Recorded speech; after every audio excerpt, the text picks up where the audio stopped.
Good evening, everyone. Welcome to the March 2015 Mach 30 Reports Hangout. My name is Jay Simmons. I am the president and founder of Mach 30.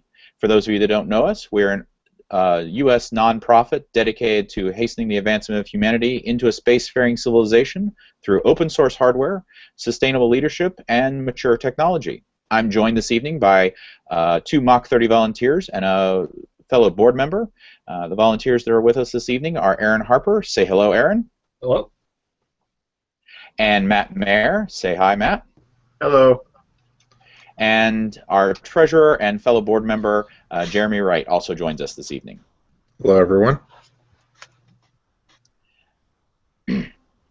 So we've got a very exciting set of topics to chat about tonight. What we've been doing lately with the Reports Hangouts is to discuss the highlights in space news, in maker news, in open source hardware news, and especially things that have been happening here at Mach 30. And I'm very, very excited to get to talk about all sorts of new progress on projects at Mach 30, including things that have been long in waiting to bear some fruit.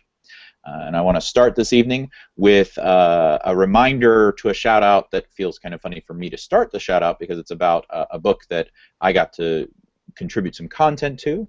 But the shout-out is to Alicia Gibbs, sorry, pardon me, Alicia, I'm so sorry, and everyone who contributed to building open source hardware.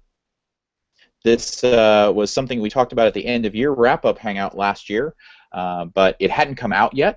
And now it is. I finally got, in the last few weeks, I got my physical copy for being a co-contributor.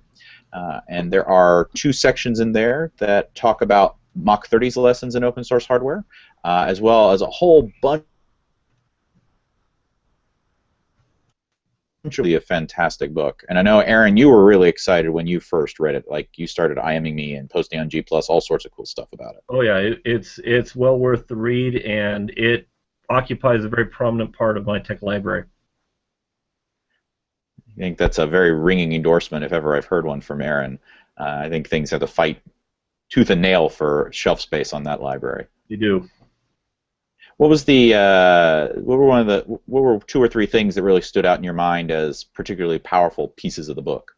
Well, the first thing is that it doesn't avoid the topic of export controls. In fact, it mentions that portion of it. The other is another big, I don't know, 800-pound gorilla in the room for open hardware is documentation. You know, if you can't reproduce it, what's the point of being open? That was a big one, and that was a big contribution that we made to the book. I remember there was one. There was a limit. I'm trying to figure out where my book is. It's probably actually in the lab. It lists several different things. You know, several different stages of. Oh yeah, we've there it is. Haha. Ta-da. It lists several different stages of whether or not your project was reproducible, and it goes from one extreme which says, you know, yes, it was easy, it went step by step, all the way to the other extreme, which is NASA called, they can't do it.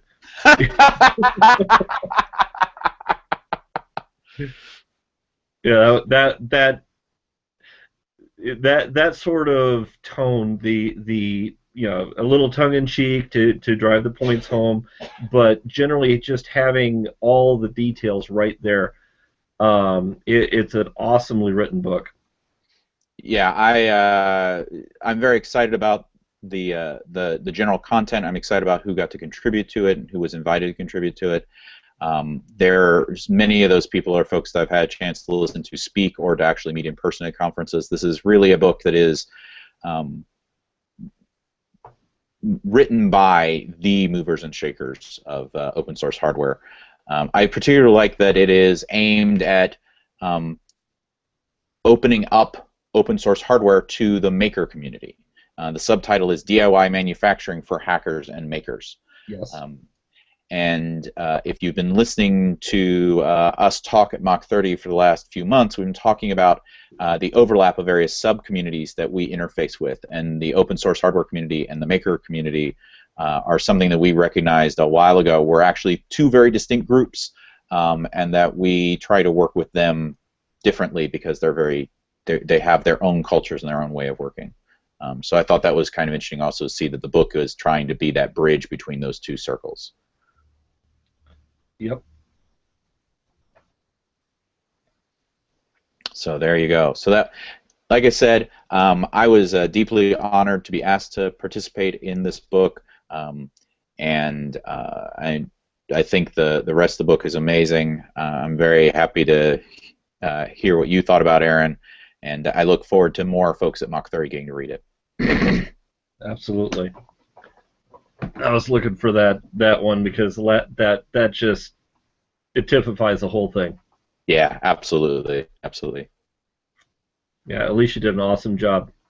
Well, she's very well connected and has really been a leader in the movement. It's no surprise that from her position and vantage point gave her the necessary background and connections to make a book like that happen. Right, and I have to admit, I've met her twice, and part of what makes it possible for her to be that connected and to receive that kind of information is how approachable and so on that she is, and she's a real gem and an asset to the community. Yeah, absolutely. So there you go. That was the first thing that we wanted to share with everyone this evening. And the second one is, drum roll please, CAD Query, and I want to look this up on my other screen real quick. CAD Query version 0.1.8 was released like in the last 24 hours. Yay. Yep. And I'm particularly excited to bring that news for a couple reasons. First of all, last year when we were doing community analysis about CAD tools for open source CAD tools, the CAD Query project really impressed us with its feature set and how open it was and how responsive its developer community was to input from outside. So it has become a real focus of ours in terms of tool set. We're really looking forward to using it on our next couple of hardware projects. And the other thing is that if you look at the recently added features list in the release notes for 0.1.8, Jeremy Wright's name gets mentioned twice. Woo! Go, Jeremy. I'm going to read these in reverse order because I want to save the best for last. Back in October, he contributed a revolution feature. Jeremy, you want to tell us what the two-sentence version of what that does for us is? Yeah, you can draw a line, like a closed line, and then revolve it around in a circle to make a solid object. Which so would be it's a very handy useful technique. For round things like rocket nozzles. Yep.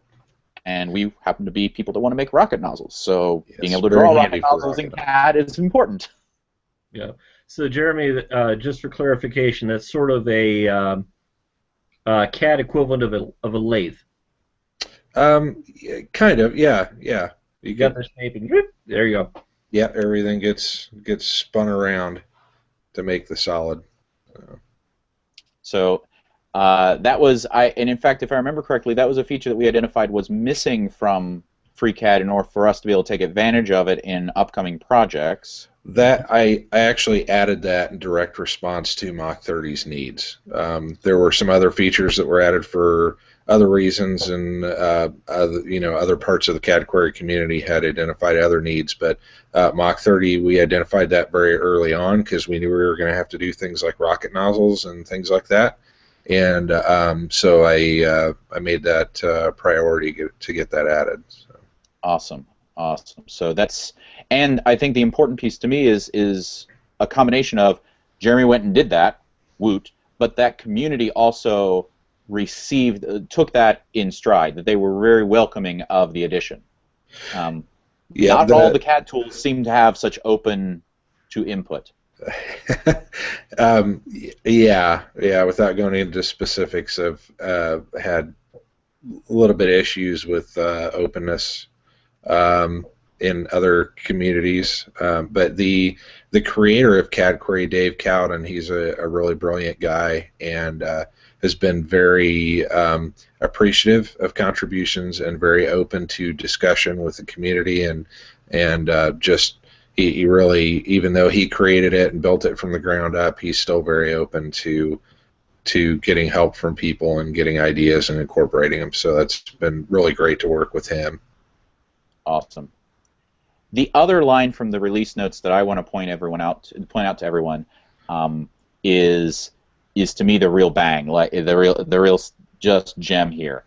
We absolutely needed Revolution. It was one of those very, very narrow feature-specific capabilities that had to go in for us to be able to take advantage. But the thing that is super exciting is that the FreeCAD/CAD Query plugin is now a part of the feature set of CAD Query. And I'm going to ask Jeremy to explain it in more detail, but this lets you, from the release notes, this is described by the CAD Query creator in his release notes, the easiest way to get started. And it lets you basically drop CAD Query straight into FreeCAD and be able to use the two joined at the hip. Yep. And you want to expand on that a little bit more? Yeah, one of the early things I think that was hurting adoption, when Dave and I talked about the project and things, we kind of identified the lack of a GUI as something that was really hurting adoption. I mean, there's some open source software that people will take up and use without a nice GUI just because that's the nature and it works out well for that. But in CAD Query's case, it was really counterproductive not to have a GUI. And so we identified pretty quickly on, or pretty early on, that doing a FreeCAD plugin was probably the quickest and the easiest solution to get us a GUI, at least in the short term. FreeCAD being open source CAD tool.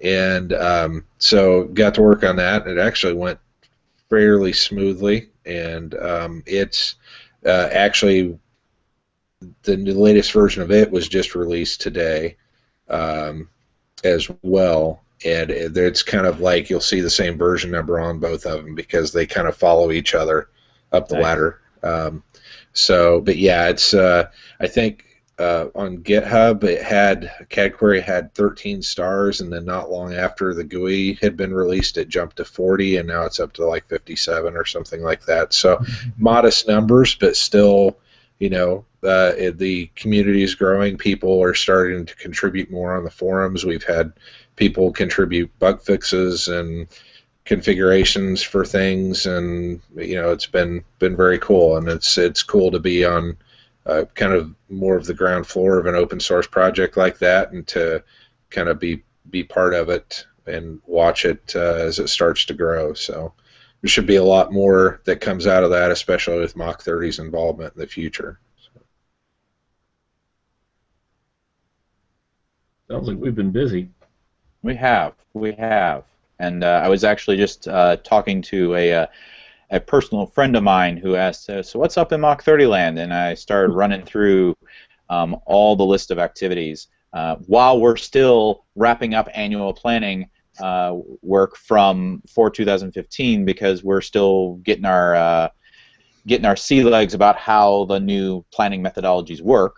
And despite the fact that we're still ironing out some kinks, the community has been doing some really fantastic work, making great strides.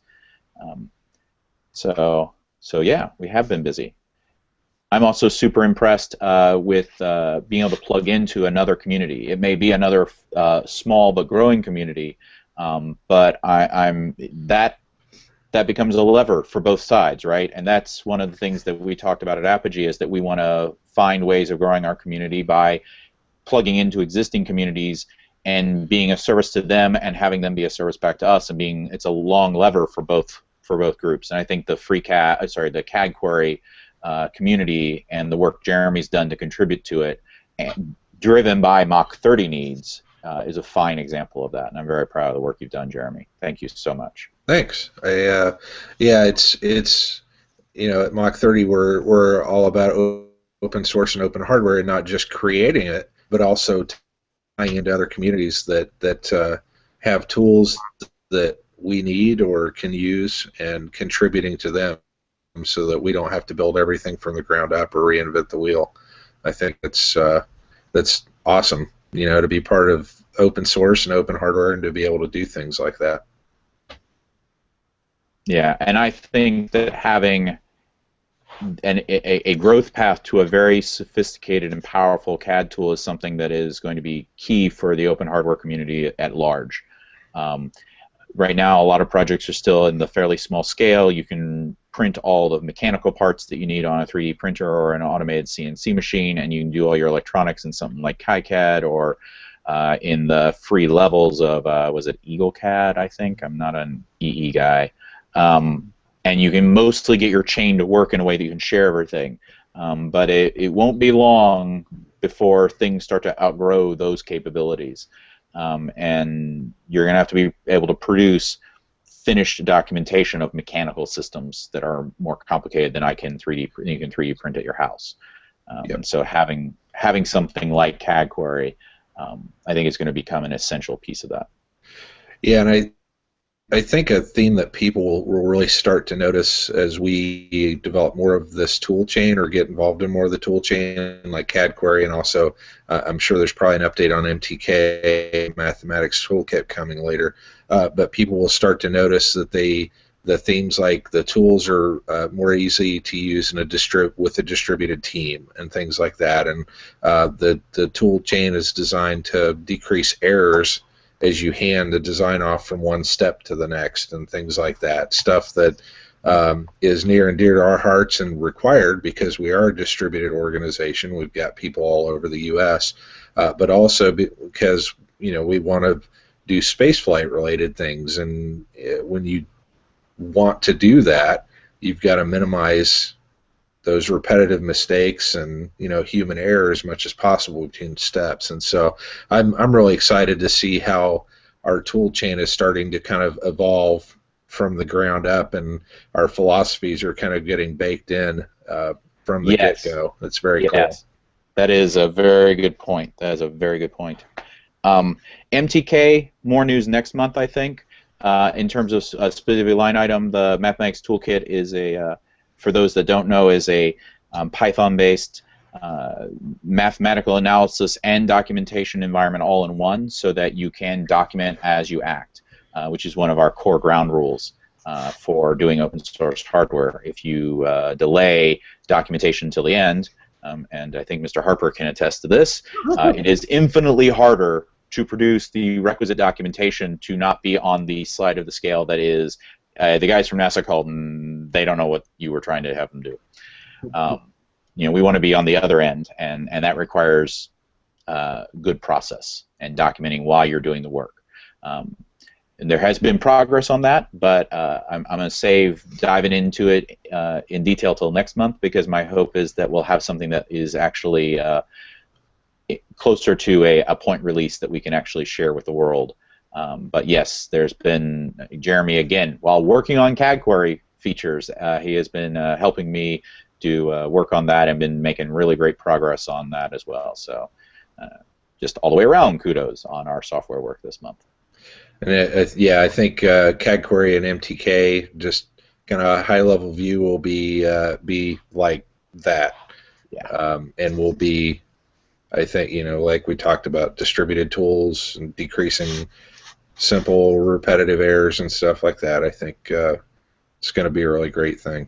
Yeah, I look forward to the day when we can show a demo where you code up some math, you test it out in MTK, you pass the math from there to CAD Query, you use that math to drive the generation of solids, and then you spit out from those solids drawings that are well documented, and geometry command files for a 3D printer or a CNC machine or something.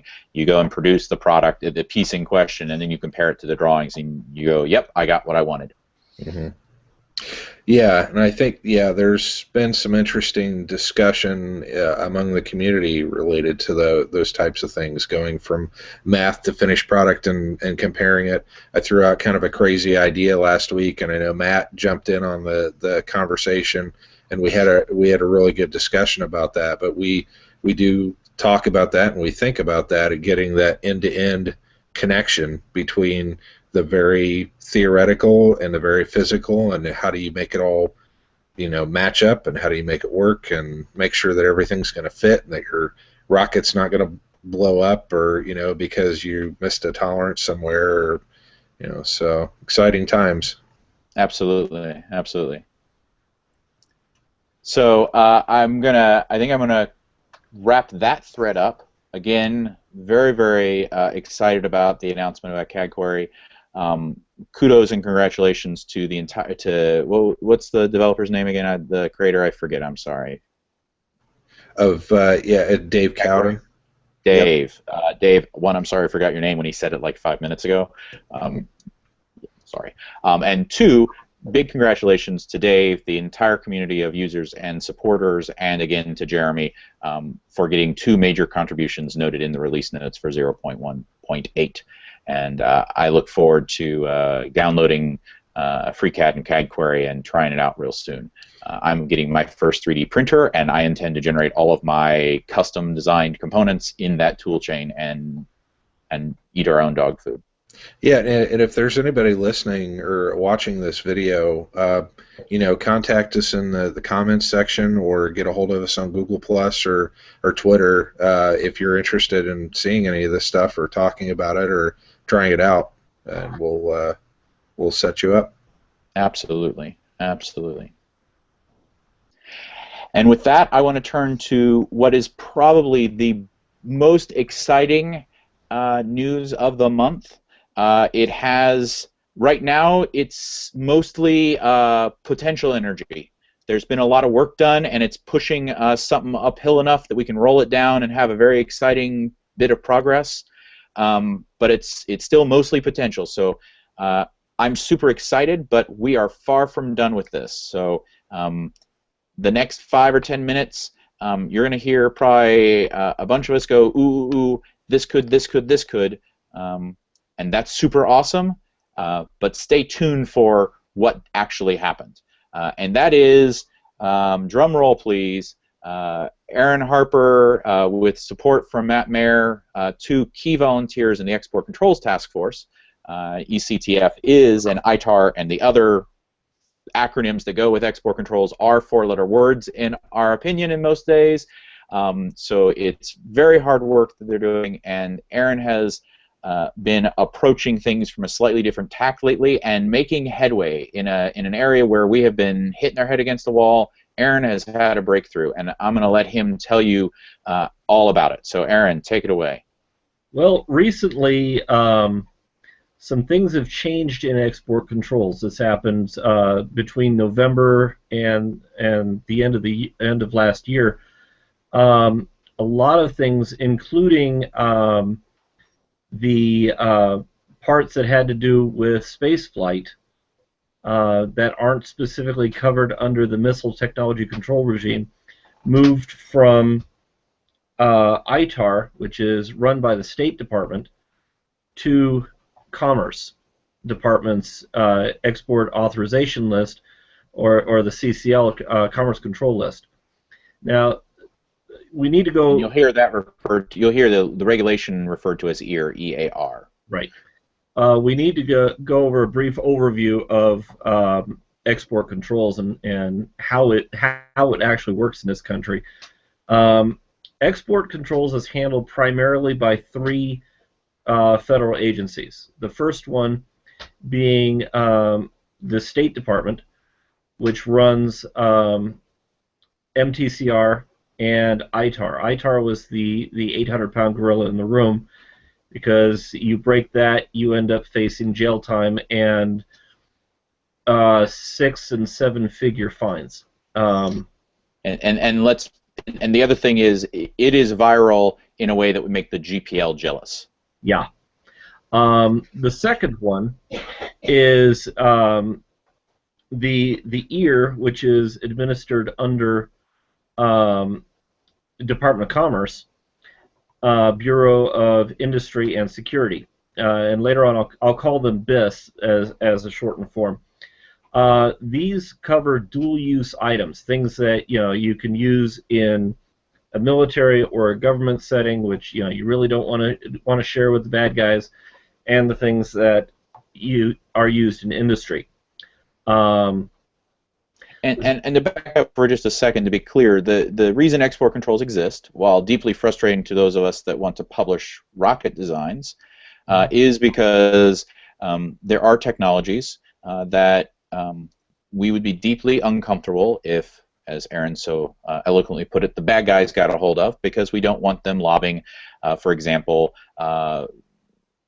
significantly high explosives or nuclear explosives or chemical warheads from faraway places to the United States. That would be very bad, and we happen to agree. And let's face it, a missile and a rocket look a lot alike. Technologically speaking, they're nearly indistinguishable, which is why a lot of that technology got controlled. Correct. Now the third one is the U.S. Treasury Department, and that's OFAC, Office of Foreign Assets Control, which controls all the sanctions, for example, against Russia, against Syria, controls embargoes, for example, against Cuba and Iran, and so on and so forth. And so there's three different reasons, three different organizations, and three different people in three different lists. And yeah, so with everything that moved over to from ITAR to the EAR, I figured it was time to change my attack, because of the first time most of our focus has been on ITAR and the State Department, and we've done good work, but I don't think we got as much traction as perhaps we should have.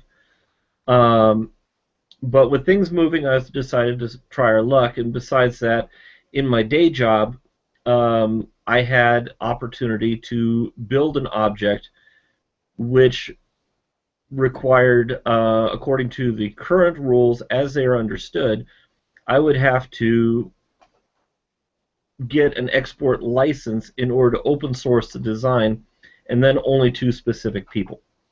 And this object was not a rocket, it was a computer numerically controlled machining device, also known as a CNC mill. These are the things you can buy on eBay. So yeah, I looked at that and I said, okay, I'm missing something here. So I went through and I started to sink my teeth into the whole mess. And it's one of those that once I sink my teeth into things, I usually don't stop and don't come up for air for quite a while. And I discovered that the EAR has very, very specific exemptions for certain things. The EAR does not cover things like publicly available technology and software. And with the exception of cryptography. Under the circumstances that, number one, it's already published or will be published within a certain type, arise during fundamental research or educational in nature. Well, the question becomes, what exactly do they mean by publishing?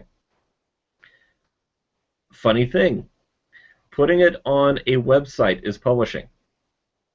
Sharing it is publishing. But the interesting part is that if the purpose is of the money-making venture, if the object being sold is not the information, is not so much the information, but rather the commodity of the book. Let's say it costs you $10 to make the book, but you're going to sell it for $1 billion. It's going to be export controlled because the commodity is the book. If, on the other hand, the book you're selling it for $10 plus shipping, the commodity then is not the book, but rather the information. within the book and is therefore exempt from the ear. At least that is our understanding at this point. And I've conferred with several attorneys, one of which is Michael over at let's see, Michael Dobson at Kelly Dry and Warren LLP in Washington D.C. and his specialty is export controls. So I think we're on the right track as far as this exemption. And I would like to point out that this is a very different reality from ITAR. Yes. ITAR's perception of publication is having been gone through an approval process to ensure what you wrote is not already covered by ITAR. Correct. Or came out of academic, like four-year institution of higher learning, a university setting, research setting, which is a very different thing from I put it up on the internet. Right, and the other issue is that fundamental research exemption, which is what you're talking about under ITAR, is very, very different under EAR. Fundamental research exemption also applies to corporate research. It also applies to private research, which is handled as corporate research, even if you're doing it, in your own living room.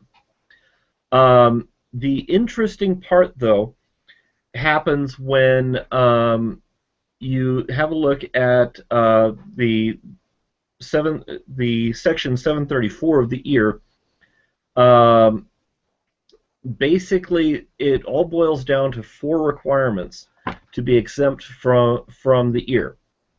Number 1, it cannot be part of encryption. There is a specific thing that is encryption, which for those that are interested, it's ECCN 5D002. If it is crypto software, it applies to that. You are under the EAR. Period. End of story. The second one is that it is not covered under other rules. Now, other rules meaning OFAC lists or ITAR. If it's specifically covered under ITAR, you're still going to be covered under ITAR. Sorry. It's just that EAR says, no, we're bowing out of this one. The third one, and this one's the important one, the information is provided without restriction in its entirety for free or at a cost of duplication and distribution. For those of you keeping score at home, this is essentially what the definition of open source hardware and open source software requires when you are providing these source materials. It is just about verbatim. So in other words, if we had to craft a sentence within the government regulations of export controls to exempt open hardware from regulation and not bother these poor overworked souls, it would read almost exactly like that. The fourth one is actually it kind of bit me on a previous project. Was the information is not covered under U.S. contract controls or national security classification. So if it is a classified project, sorry, just publishing on the internet will get you put in jail, not free it up for everybody. So the whole fly be free, you're no longer classified doesn't work. The first part of that, though, the U.S. government contract controls. If the government paid for the research with their money, they get to tell you what to do with it.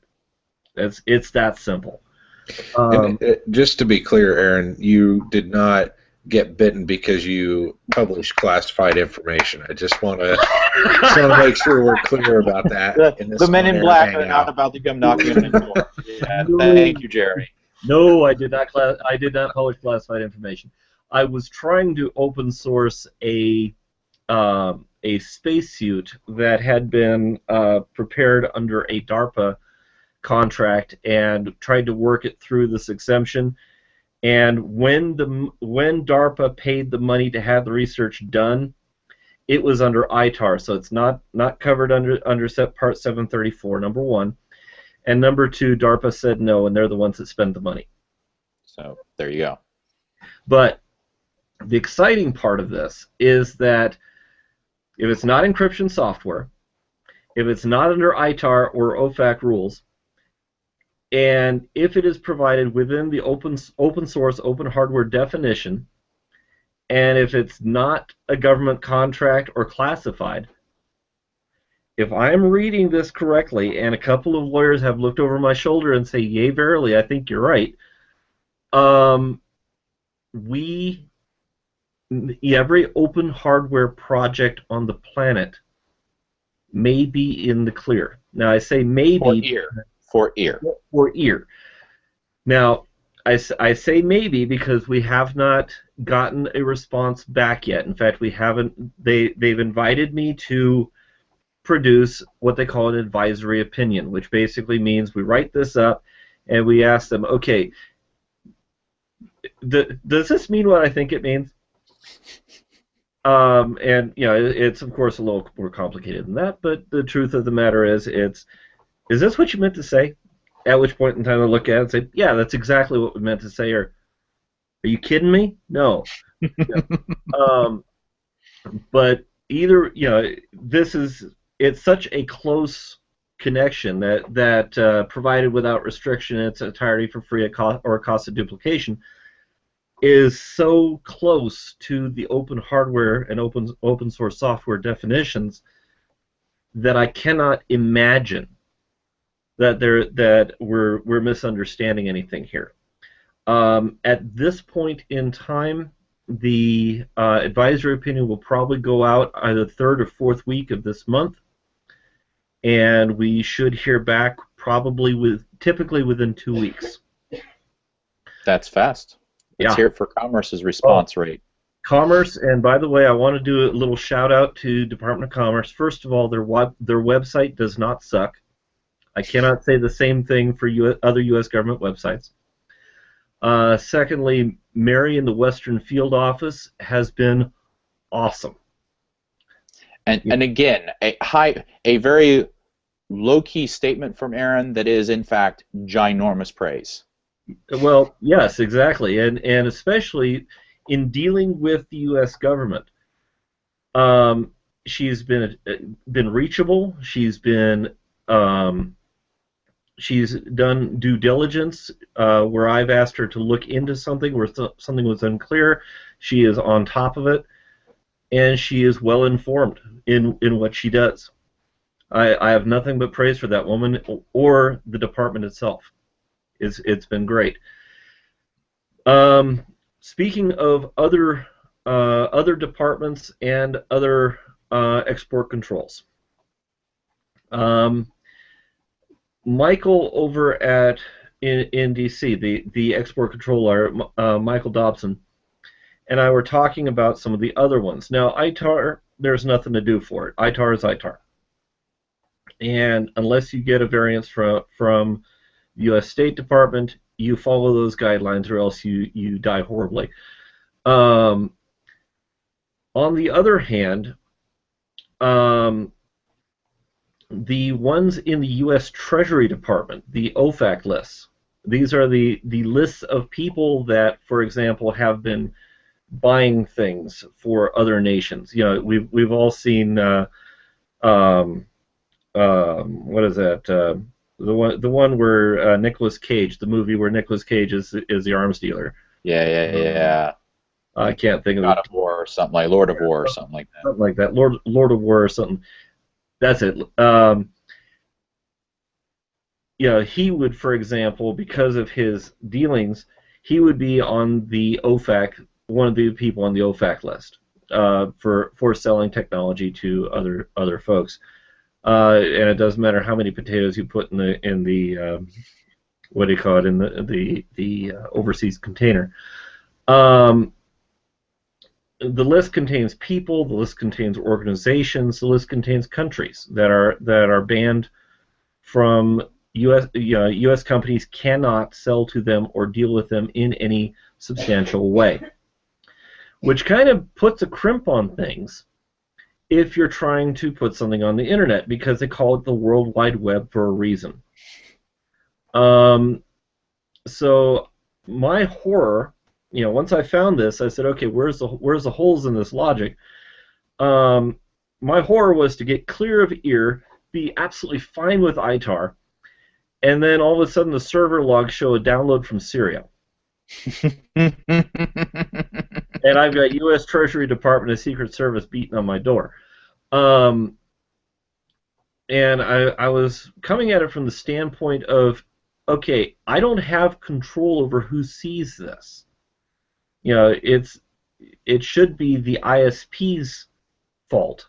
You know, if I sell Folgers coffee and some of my Folgers coffee ends up in Cuba, it is the person who's doing the transfer of the item, not the vendor. And he said, well, yeah, that logic holds, but there's a better one. Back in I believe it was the late 80s, a certain California senator whose name shall be hallowed authored something called the Berman Amendment. The Berman Amendment allows the transfer of information one way for printed items. It allows correspondence to go back and forth, including emails. And it also allows the transfer of information only, going that direction, as long as it doesn't interfere with other ITAR controls. This is something that I'm going to have to bang out with Treasury, but that's a fight for a later day. I want to take a step back, because there's been a 20-minute near monologue of technical stuff about the legal stuff. Okay. Sorry about that. And that's okay. It's all right. I didn't stop you. It's fine. You've done really great work, and you deserve your airtime. And this is a segment of the video that, for folks that want to get down in the weeds, they'll be able to reference this segment of the video and see the details about this stuff. And it's important stuff to get out there. But let's take a step back. The bottom line here, and Matt, I want weigh in with me on this, because you have been spending a lot more time paying attention to the export stuff than I have, as I've gone on to work on some of the tool development and hardware projects again. Yep. But the bottom line here is, for things that we can get outside the ITAR umbrella, because they're just not part of the USML, right, which is the U.S. munitions list, right, and a bunch of stuff that used to be over there is now not in there, right? If we just publish it open source, we may be about in a position where that exempts it from EAR, and by way of the Berman Act, if we're lucky, also from tariffs not tariffs, but embargoes and things like that. Right. Which, when I have been talking about EAR and embargoes and things like that, it has been along the lines of, I don't care about EAR, because if I get covered by EAR and I can't send it to Syria, which I'm not trying to send things to Syria, but the internet if it's open, it's open. Right. Right.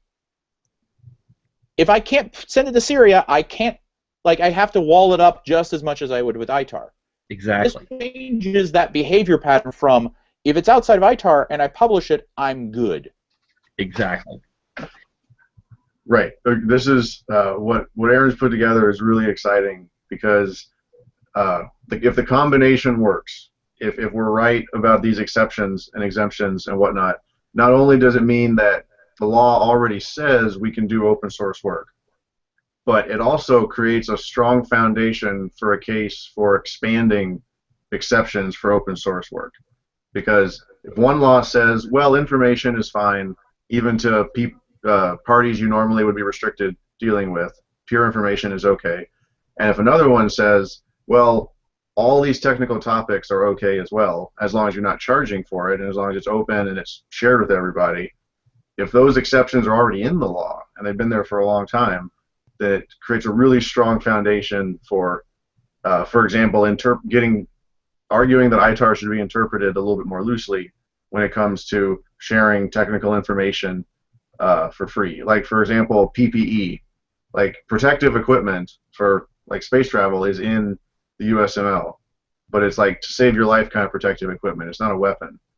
So it forms a good foundation for, in a little while, once you've established some trust and gravitas, arguing for things like that to be taken off the USML, or at least to get an exception for them. Precisely. And the other one is I want to commend you, Matt. You've been working working real diligently on the ITAR EZ, which is basically for those of you viewing, is basically a simplified flowchart version of trying to figure out if you're covered under ITAR. Between that and the 4 questions to ask, is it covered, etc., etc., under EAR and the Berman Amendment, is it a material item or is it information? ITAR EZ has just become export control easy. Yes, I think that's the too long didn't read for the whole conversation right there. Amen, amen. And then for us, the follow-up then is when we reach that state, we put together the system that allows us to put things that are covered by ITAR behind the great firewall of Mach 30, and everything else, because it falls out of export control easy, goes right on the public open design engine. Yep, and we can document the provenance of how it got there. Absolutely.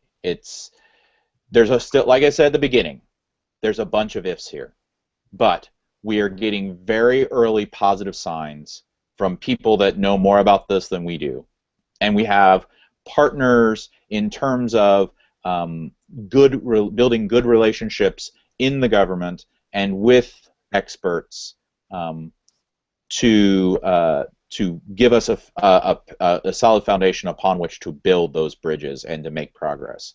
And this is absolutely a thing where, I was just talking about that the annual plan isn't quite done yet, but we're making good progress anyway. This is the kind of thing where the flexibility of Mach 30, where someone's side project gets a little bit of traction, and then we can rally behind it, right?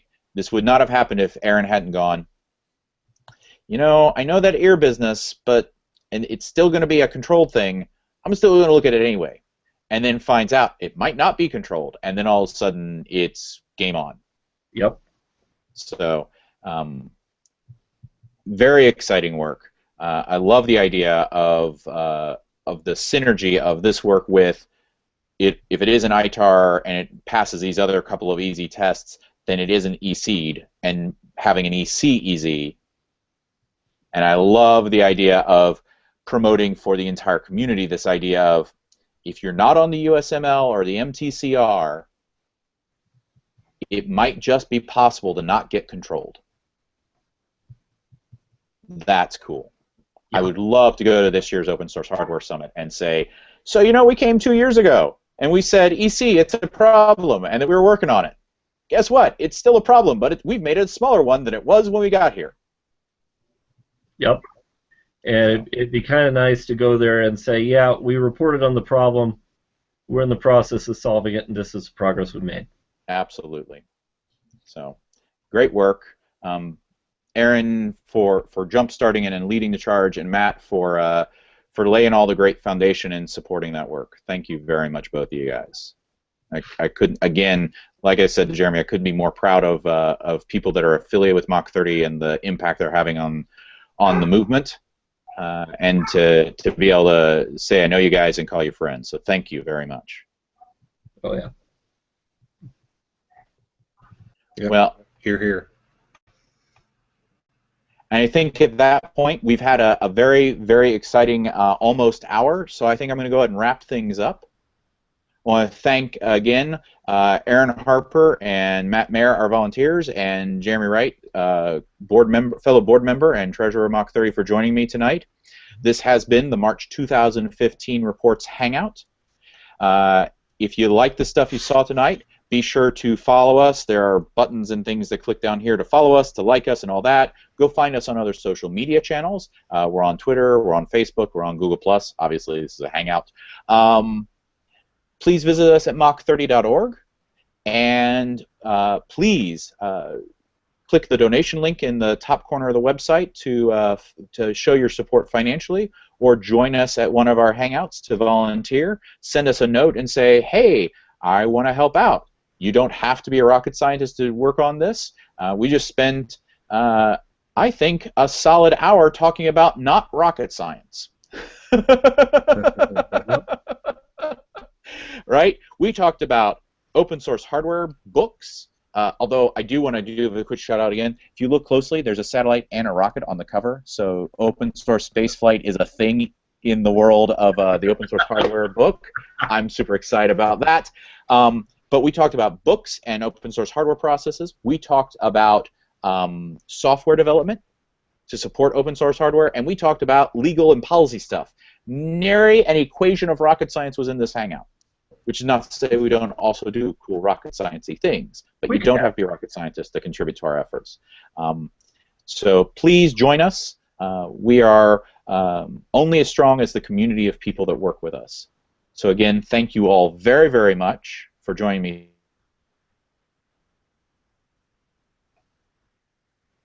Civitatum to the stars through community. Have a good night, everyone, and see you next month.